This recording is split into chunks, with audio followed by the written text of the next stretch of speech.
Here's 14 years of brutally honest trading lessons in 30 minutes. I've been trading for 14 years, made $4.5 million in profit. 2.5 million of that I made this year in one payout, which was the largest payout in prop firm history. And I'm going to compress 14 years of brutal trading lessons into this one video. All right, so lesson number one is overcomplicating strategies. The number one reason 90% of traders fail has nothing to do with strategy. Nearly every profitable trader I know, including myself, started the same way, drowning in indicators, trying every new system, convinced that complexity equals profits. And I spent my first 3 years collecting strategies like Pokemon cards. The result, though, was consistent losses and complete confusion. And here's what I learned the hard way. So, more tools create more confusion and not clarity.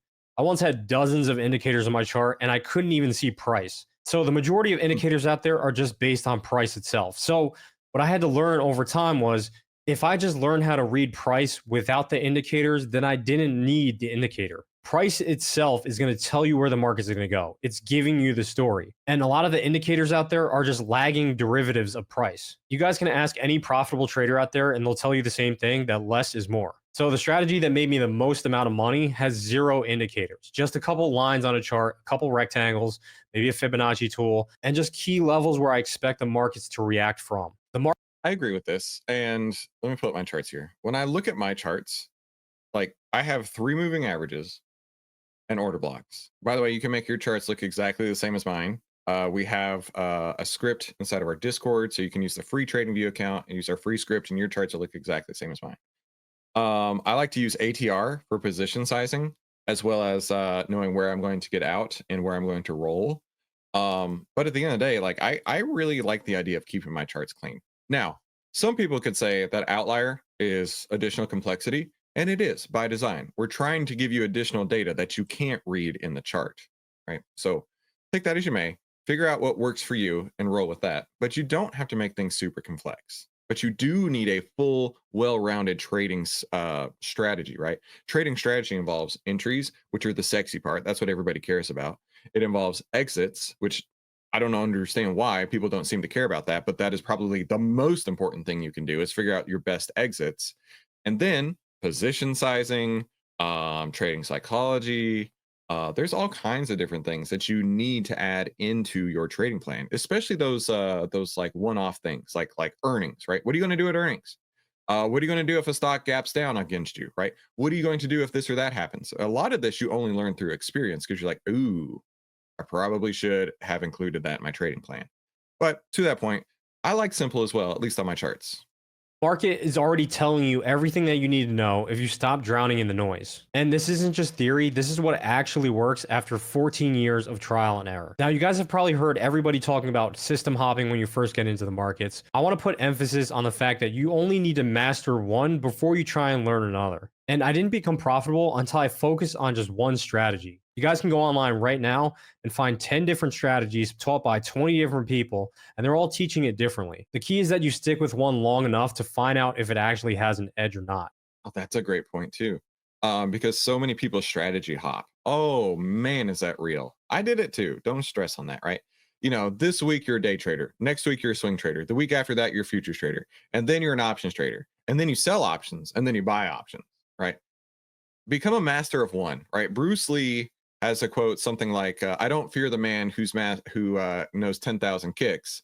I fear the man who's mastered one kick 10,000 times." Something like that. To that point, you need to become an expert in one strategy, one type of trading, and just refine here and there until you found the greatest edge that you possibly can. And even after all that, the biggest lever that you can pull when it comes to profitability is not your strategy. It's your risk management, your trade management, and your psychology. You could have a below average strategy, but if you have really great risk management, really great trade management, and really great psychology, you can turn that average strategy into a winner. Now, is it boring? Maybe. But is it profitable? Absolutely. The traders who commit to one approach always outperform the system hoppers. But even with the perfect, simple strategy, most traders still fail because of this one critical mistake that has nothing to do with entries. If you want to see exactly what my simple, high probability setups look like in real time, I put together a free black book with my top 3 entry models.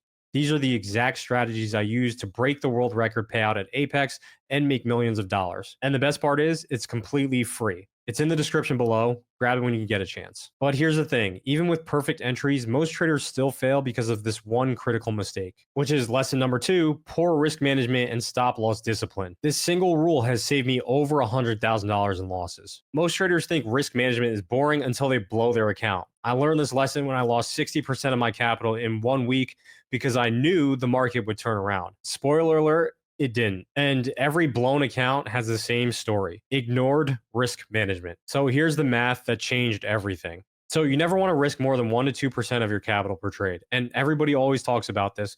So to that point, whenever I do my position sizing, spreadsheet, right, I'm putting in a 7% risk. Now, that's way more than 1 to 2%. I agree with you on this. However, when we actually deep dive in and say, where am I actually planning to get out? 1.75% of risk is where I actually will be getting out. This is my absolute worst case. Things went sideways. I broke something. This is the reality, right? And a lot of times it's way less than that. So where I'm going with that is you can actually have a way bigger position size than you think you can, as long as you understand that you're going to get out before that max risk is ever hit. I'm a huge believer in that. But why is that? So for me, position size matters way more than your entry timing and strategy. Trading is just a game of numbers, and you need to play the game as it's been designed. It's probably the only gambling-esque game where you can set your own odds. So if you're aiming for a 1 to 2 or a 1 to 3, you only need to have a 30 to 40% win rate in order to become profitable. But And that's funny because I saw someone in the Discord yesterday saying, oh, a 50% win rate. So just a coin flip, right? You're exactly right. Go flip some coins and see how that turns out. What you want to do is you want to find an edge. There are times where your edge has a pretty low win rate, but has a very high expectancy because your winners are so much bigger than your losers. And when you do that, you don't need a giant win rate. Mark Minervini, one of my mentors, won the US Investing Championship twice with a 40% win rate. So worse than 50-50, worse than flipping coins. let's say if you're risking more than 1 or 2% of your account on that specific trade, if you go into a drawdown, it's going to take you a long time to get out of. And not only that, but if you lose 50% of your account, you now have to make 100% to get back to break even. For sure. I have a slide on this. I want to show it real quick. This slide. A 10% loss requires 11% to get back to break even. 20% loss requires a 25% gain to get back even. And this is where people's brains break. A 50% loss requires a 100% gain to get back even. I know people's brains break here because I've mentioned it before and they don't get it. They don't get it here. If you have a $100 stock that goes down by 50%, you're now at $50, right? We can all agree to that. But to get back to 100, it's not 50% higher. 50% higher on $50 is 75. You have to go 100% higher from 50 to $100 to actually get back to break even. It's real. By the way, Mr. Dave is totally right. 4.0 is so sexy. And it is math, right? I love math. Do you guys love math? Tell me in the chat. If you love math, type math in the chat. If you love anything besides math, type outlier in the chat. Now, if you guys have been following me for a while, there's something that I like to do just to visualize my capital and my bankroll, and that's having poker chips on my desk. So with the 1 to 2% rule, let's say if I only want to draw down max 20 to 25% of my account, that means I only have 20 to 25 chips that I'm allowed to trade with. Now, you will go through losing streaks and you will have periods where you're going to lose 3, 4, maybe 5 trades in a row. But let's say if you started risking more than one. And that sucks. Now, when a lot of people lose 3, 4, 5 trades in a row, they think something is wrong and they decide they have to strategy hop. The way that I think you can get around that is just understand you're going to have losing streaks. You're going to have winning streaks. Let's think of it this way. If you had a winning streak and you won 3, 4, 5 trades in a row, would you immediately strategy hop? No.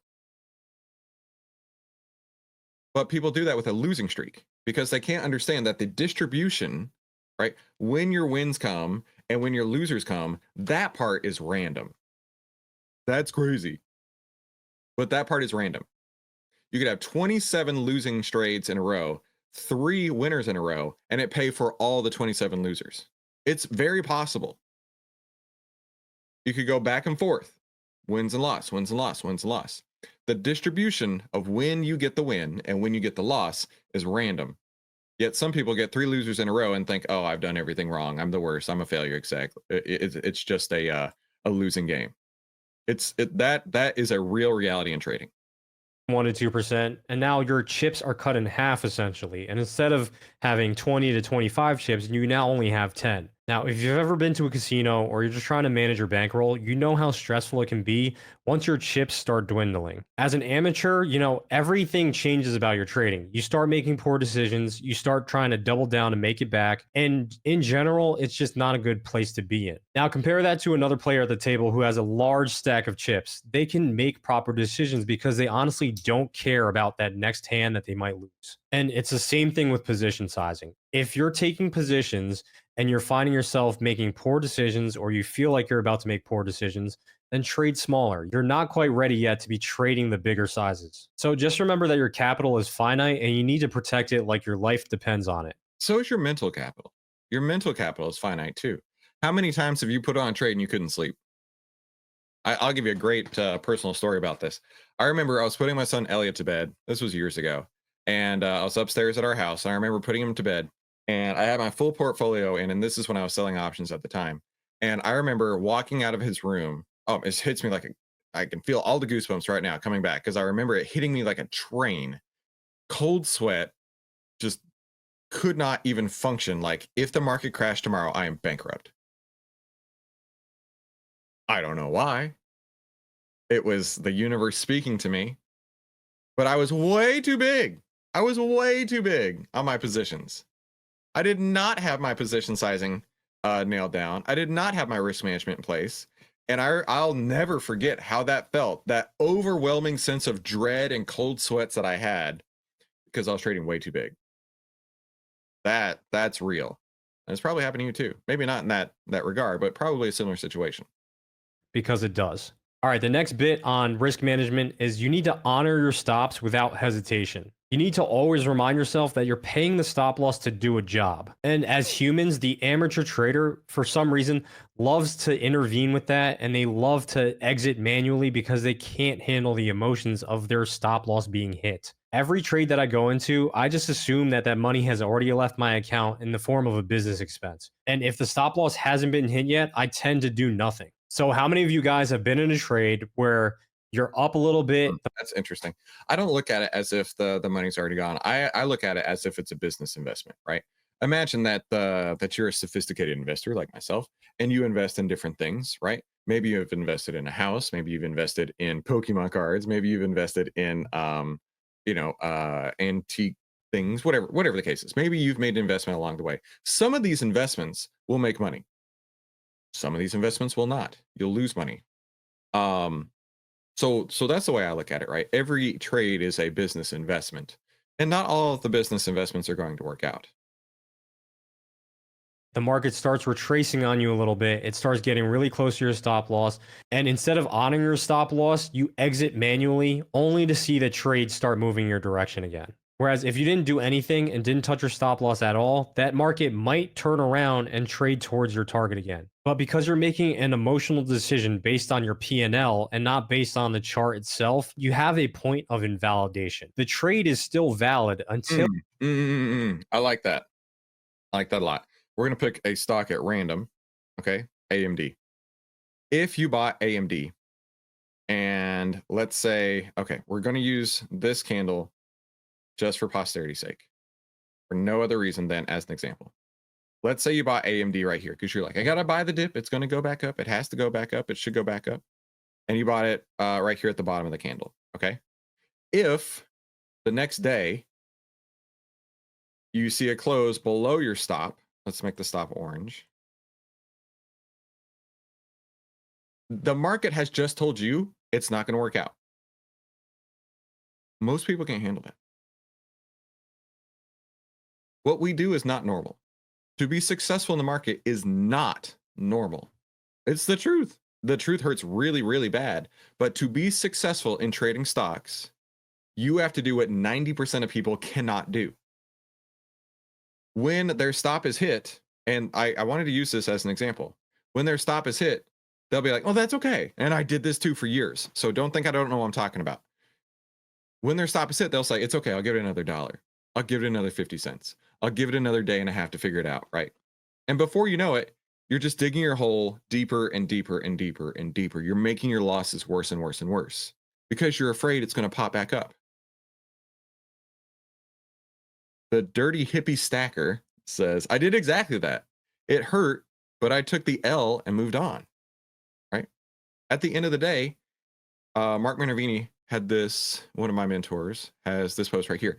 Knowing you should get out of a stock when it does this, right? When it goes down against you, it has proven to you that, hear me out.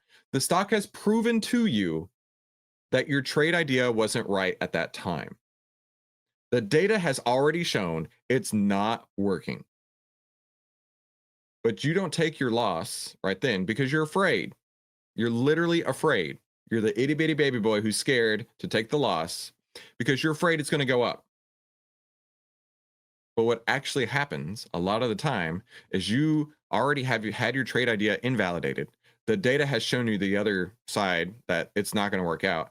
And you keep holding, hoping, and praying as it continues to go down. This is the reality. This is what happens to 90% of people. It's okay to take the loss. In fact, there's no shame in losing money on a trade, but to hold on to a loss and let it get bigger or even worse, buy more is amateurish and self-destructive. Consider yourself a portfolio manager. Don't think of this as gambling. Don't think of this as a hobby. If you are putting your money at risk in the market, you are now a portfolio manager. Treat your account as such. A portfolio manager would know exactly what they're going to do. It takes out your stop loss. So having a logical stop loss in a place where the trade is no longer valid, right? Maybe it's below a swing low or above a swing high if you're short. Until the market trades to that level, your trade is still valid. But again, the amateur traders will exit their trade as it's approaching their stop loss, only to see the market turn around and run to their target. So learn to stop making emotional decisions based on the stop loss, based on the P&L, and just let the market do what it has to do. It's going to wiggle around. The markets don't move in a straight line, and you can't control what the market's going to do. So the important thing is that you have a plan going into the trade, and you need to follow that plan religiously. There's absolutely no exceptions to this. Once you can master this, I guarantee you will find better results in your trading. All right, so let's talk about the different risk rules for funded accounts versus personal accounts. Now, Okay, we're going to skip this section. Now, the reason being is I am not a huge proponent. In fact, I am a what is the word? I'm a detractor for funded accounts. Reason being, that's not your money. It's just not. Right? A funded account is where you have gone in, you've taken you've paid you've paid for tests. B, you're trading money that's not your money. And C, they have the right to never pay you a dime. Do not, under any circumstance, in my opinion, use a funded account service type thing. Just don't even let that cross your mind. Build your account up using your skills, using your money, and then nobody can take that from you. That is your account, except for the part that you got to give to Uncle Sam. Don't do funded accounts because you lose control. Focus in on creating your best system. And yeah, it may take you a while to go from $10,000 to $100,000. But Chris, I want to trade $100,000 right away. Okay, I get it. Who doesn't? But take this time to get all of your stuff in order, to figure out exactly what you're doing, and then save the mess out of your paychecks, save the mess out of your birthday money, save the mess out of your grandma's inheritance, whatever, to get to that 100,000. So you are in total control of your money and you're not reliant on anybody else. It's just my opinion. Just my opinion. We're going to skip forward to here. I once lost $12,000 in 20 minutes because of this one emotion. The revenge trading cycle destroyed my first, I don't know, 5, 10 accounts, but the simple journaling trick I discovered changed everything. Here's the brutal truth. Your biggest enemy isn't the market. It's the person staring back at you in the mirror. Bro, that's totally true. But also, I learned this from Mark Minervini. I've talked about Mark a lot today. I actually had to do this to myself earlier this year in May. right before I had my biggest week ever in the history of time. It was awesome. I made 30% of my account in 4 days. It was the most glorious profit taking I've ever done in my entire life. Um, but before I did that, I actually had to sit down in front of the mirror and have a conversation with myself. You can do this. You've waited your entire life to do this. You know exactly what you're going to do in any situation. We're not going to set any expectations on these trades, but we're just going to let the market give us what it's going to give us. Mark Minervini has something very similar to that. He basically says that he could F up his account at any time. Nobody else has the ability to F up his account. He and he alone is in control of that account. Another reason why you don't want to be a prop trader. He and he alone is in control of this account. So anything that happens is due to what he decided to do at that time. So he's going to make sure that he makes the best decisions possible. This is called having agency over yourself. I worked with a trading psychologist for years. You need to have agency to say, everything that happens in the market is going to happen because I let it happen. Because you can choose at any moment to get out of the trade. Any single moment in time, you can choose to get out of the trade.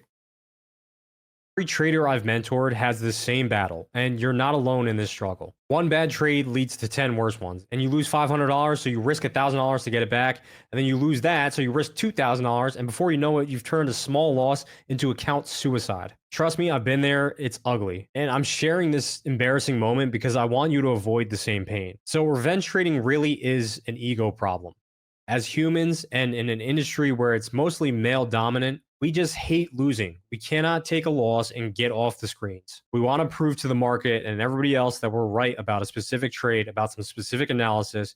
And I can tell you from the bottom of my heart, whenever I battled the market or I wanted to prove my friends wrong on a specific trade idea, it always came back and burned me because I took one loss on that idea and I needed to prove it to them and the market and myself that I'm right about this analysis. And really, it just leads to spiraling losses. The biggest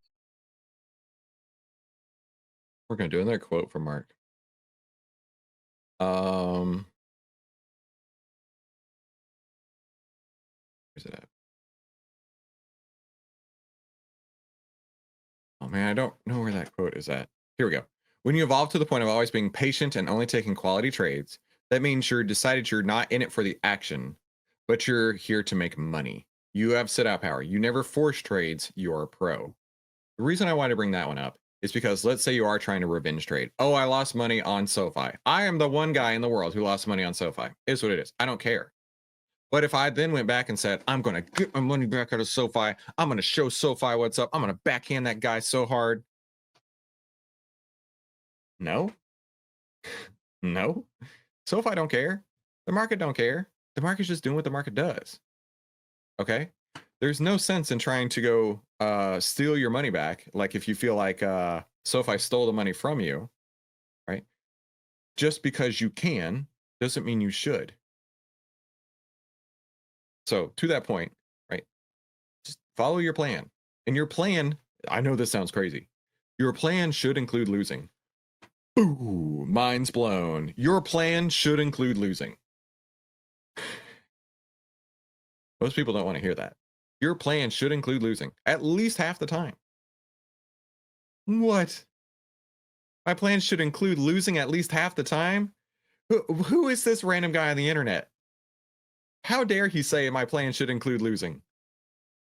If your plan doesn't include losing, you're never going to be successful. biggest advice I can give you as far as revenge trading is you just need to get comfortable with the losses. Unless you're comfortable with the losses, you're going to continue to revenge trade and it's going to continue to burn you. Now, another big problem with emotions is fear. And that's because you just can't accept the uncertainty that is the markets. Now, if you're a control freak, you're going to. Oh, James has a great point. But what if the chart goes down, reverses, and goes back up? Why not get back in? By all means. By all means. If it fits your setup, in fact, we'll go to AMD again, and I'll show you a perfect example. Perfect example. Exactly what you're talking about, right? AMD had been in this big, ugly, nasty downtrend for months and months and months. I was telling people, don't buy the dip, where other YouTubers were saying, this is the greatest investing opportunity ever in AMD, as it continued to scream down from 126 all the way down to the 70s. Okay. During this time, it did have the outlier trend template cross bullish. The 10 went over the 20. We can see it right here. Price went over the 50. That happened for 3 days. These 3 days right here. Okay. And then it went right back down. So it went from around, let's say, 104 up to 114 and then right back down to 104. That really did happen. That doesn't mean that you need to hold on to it as it goes down. No, because the trend just invalidated your thesis, and that's fine. Because just a few weeks later, after it bottomed and after it started to go back up, the 10 crossed over the 20, price closed over the 50 right here, and then it went on to double from that point. The same thing happened right here and right here.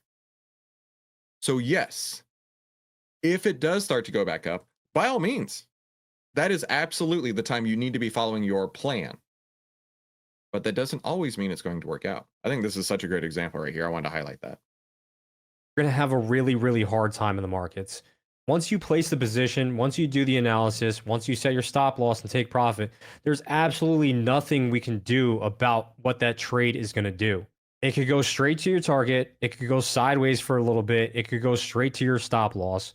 That's why you should have no expectations, right?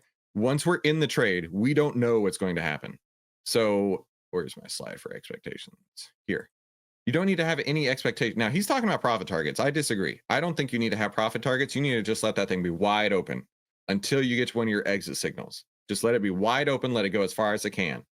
But don't set any expectations, because let's say you give it $1 profit target. Oh, I'm going to give it $1 profit target. It runs up and hits that dollar in 5 minutes. There you go. But then it goes on to make another $100 without you, where you could have left it wide open without a profit target and just wait till you got your exit signal. But don't have any expectations.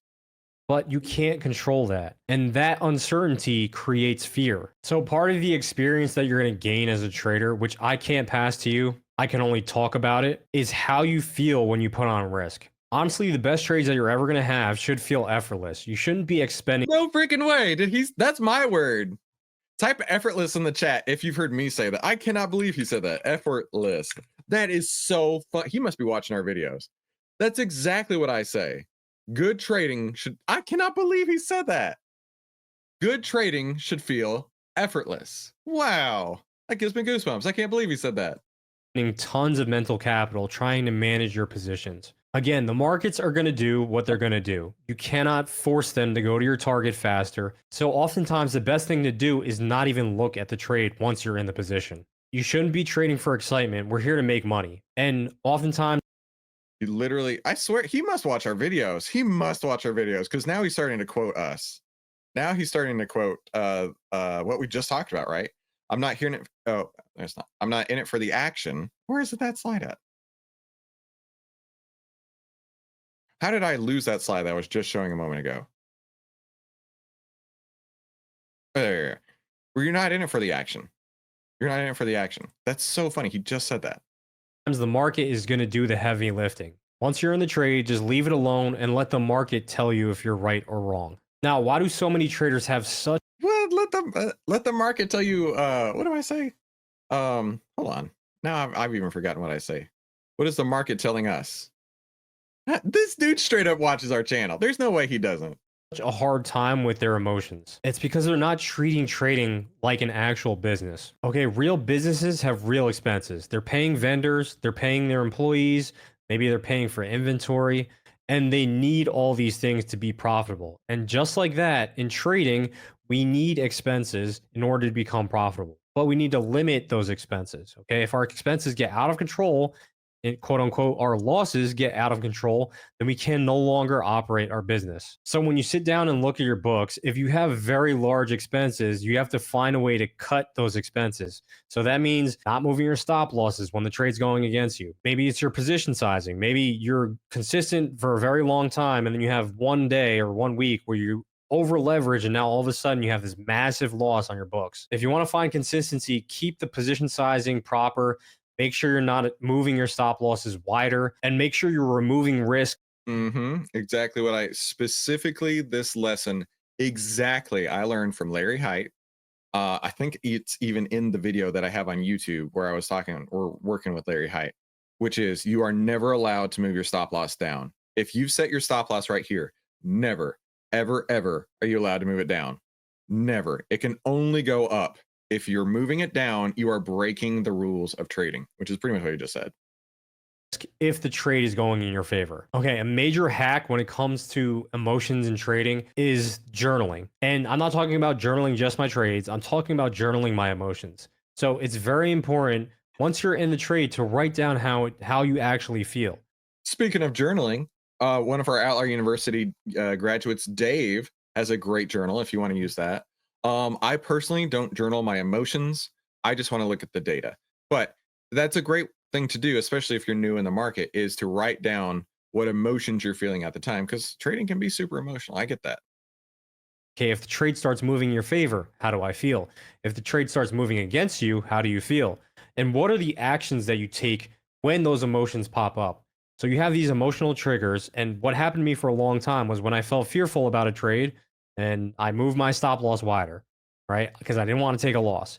Or if I get super excited about a trade, maybe I scale in too heavily, right? These are all actions that are caused by my emotions.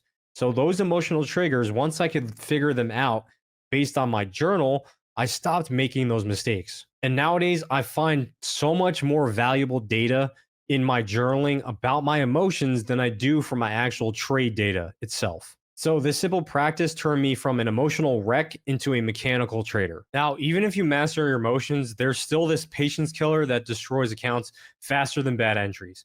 And most traders don't even realize they're doing it, which is lesson number 4: lack of patience and discipline. The market rewards those who wait, but punishes those who Bro watches our channel. I am convinced of this. I always say you could publish the rules in a newspaper, but nobody would follow them. The key is consistency and discipline. Just replace patience with what he just said.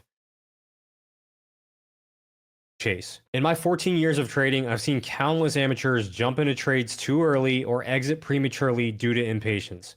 The market doesn't care about your bills, your timeline, or your need for action. It moves on its own schedule. And after 14 years, I can tell you with certainty that patience is the ultimate edge. Now, over trading will kill your account faster than bad entries.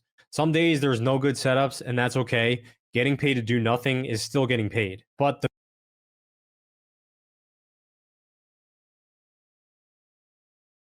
Are you serious right now? The best traders are comfortable with boredom. Not only do you need patience in waiting for the right setup, but once you're in the trade, there's nothing we can do about that trade. We need to wait patiently to see if the market is going to agree with us or not. And I'm sure you guys have heard the saying before, but you don't want to destroy your account from death by a thousand cuts. And that's essentially what I did for many, many years. So I would enter an initial trade, and maybe if the market went against me, I would close that initial trade, enter in the opposite direction, and then I would get stopped out because it was going my initial direction. I would get back in it, and it was just back and forth, back and forth, back and forth. And I was taking these small paper cuts. They would never be 1 hour losses, but they would add up over time because I just didn't have the patience to let that initial position do its thing, right? The market is going to wiggle around. Right? The market does not go in a straight line. As much as we like to believe that it does, there's those very one-off trades where you enter and it goes straight to your take profit. But what about the trades where you enter and then the next 15-minute candle maybe goes in your direction, and the next 15-minute candle after that goes against you, and you're back at break even. And if you just exited or flipped bias, you would take a loss on that specific trade.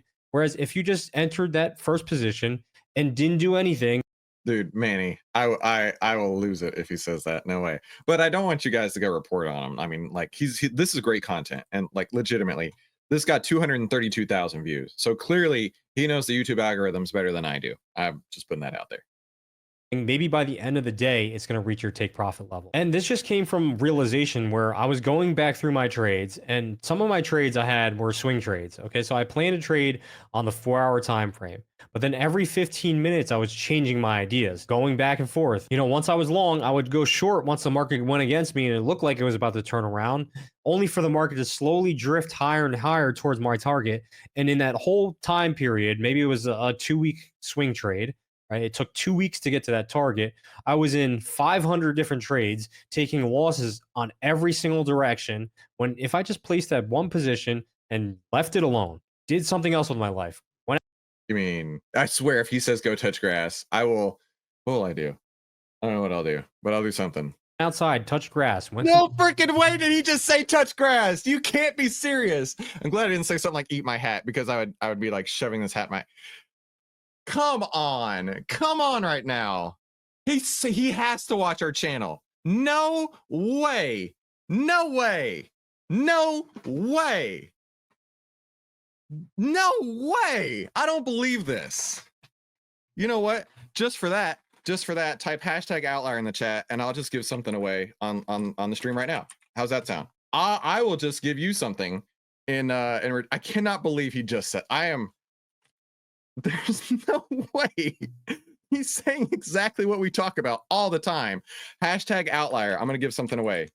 Hashtag out. Good gravy. This is not possible. I'm in literal shock because this guy absolutely watches our video. That is so funny. That is so funny. Okay, I'll give you guys just a minute to put hashtag outlier in the chat. I cannot, like, I'm like almost crying over here that this is so funny. the beach, did anything other than stare at the chart, I would be a profitable trader. And every profitable trader I know has mastered the art of doing nothing. Now, your trade exits. Okay, everyone says to hold your winners and cut your losers, but most people do the opposite. We're wired to take small profits because it feels good and then hold on to losses, hoping they're going to turn around because we don't want to be wrong. So big winners are rare. So when you get one, you need to make sure you let it run. Now, I have this very simple rule. If I enter a trade where my stop loss is 1R and I'm targeting 3R, I do absolutely nothing to that trade unless it's up 1R at least. If it's trading towards my stop loss. All right, I'm gonna give you guys like another moment or so. I will be giving something away. It'll be fun. It'll be the Wheel of Fortune over here.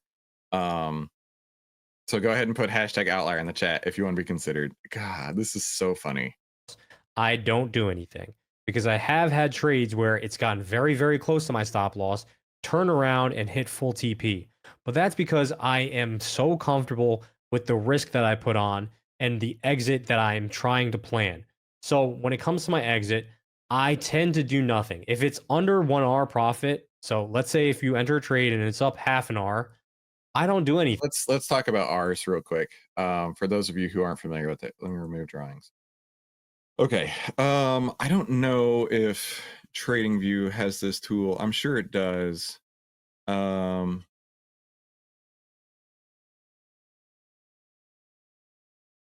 we go. Long position. There we go. Let's say that you are risking $5, right? And then you are taking in this instance, you're looking for $15 as your profit. You're risking 5, that's 1R, one risk, and then getting 3R, 3 return. That's what he means by R's. By the way, put hashtag outlier in the chat. Because I need to be able to have those winners pay for the losers. If you are not maximizing on the winning trades where you're getting 2, 3R, 4R multiples, okay, so your average loss should be, let's say 1R. Your average loss, $100. Your average win, however, should be $200, $300, $400, $500. As you guys can see here, this is my record over the past week.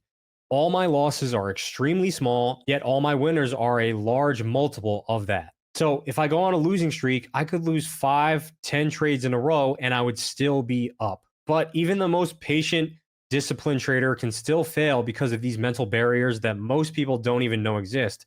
And I'm about to show you how to overcome them. Theo has a really good question. Is the R always $5 or we define it? No, in fact, I would put that as a multiple of ATR. So let's say your ATR is $3, right? Just for example. Oh my gosh, there we go. Let's say your ATR is $3, and then you could say, okay, I want to have 3 ATR win, so that'd be 3 times the $3. ATR, for those of you who aren't familiar, is the volatility of that stock, and it's going to change from stock to stock. It's even going to change from week to week in the same stock. So yeah, if you haven't typed in hashtag outlier in the chat, you should probably do so, like Nathaniel just did right now, and Robert just did right now. There we go. Now, if you're serious about putting all this together into a complete system, I have something special for you. The Trading Apprentice is my Okay, we're gonna skip forward a little bit. I'll tell you what, we'll end it there because this has already gone longer than I wanted it to. But I gotta say, this video is amazing.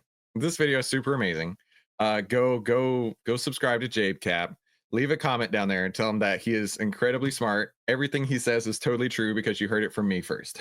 The fact that he literally said the word effortless, the fact that he talked about going and touching grass, it's so funny to hear literally exactly the same words that I say come out of his mouth. And because of that, like David just put in, you need to put in hashtag outlier if you're going to win because somebody's about to win right now. Let's see who the big winner is going to be. You know what? I'm feeling generous today because it's not my money. Let's go do two winners. Let's do two winners. Let's do two winners.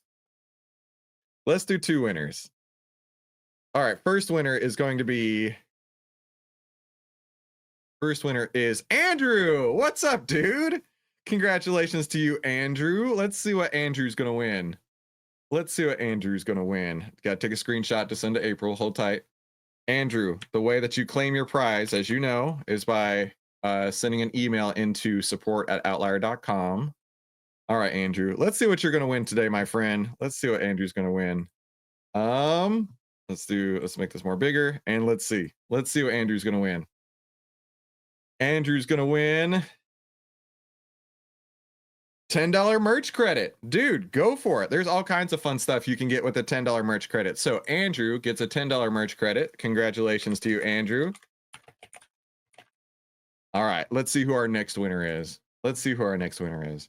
By the way, I got to say, the fact that he said touch grass is allowing me to give you guys some stuff right now. So that just makes me happy. Congratulations to you, Andrew. Come on, Lambo. Come on, Lambo.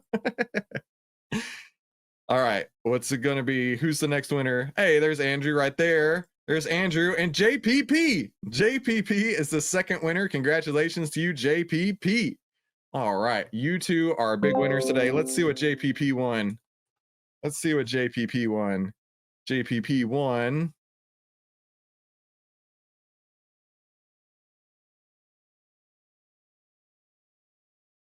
Sit in cash and don't F up koozie. That sounds very good. I love me some koozie. So congratulations to JPP with the sit in cash and don't F up koozie. Congratulations to Andrew for his $10 merch credit. Dude, this was such a fun video today. I cannot believe that we ended up just saying the exact same words. Let me type this into April so I don't forget. Sit in cash and don't F up koozie for JPP. Again, for Andrew and JPP to claim your prize. And by the way, for those winners who have claimed their prizes in the past, do me a favor in the chat. Let everybody know that we actually keep our promises around here. We actually do keep our promises. Send an email, support@outlier.com, and we'll shoot you those prizes as soon as we can. JPP won. Congratulations to you. Congratulations to everybody. Ooh, an outlier wrapped Lambo. I like how that goes. I like how that goes. You guys, thank you so much. This has been a super fun time hanging out with you today. But listen, if you're ready to save time, make money, and start winning with less risk, OVTLYR 4.0 is out. You should definitely go check out 4.0 and click one of these two videos. We will talk soon.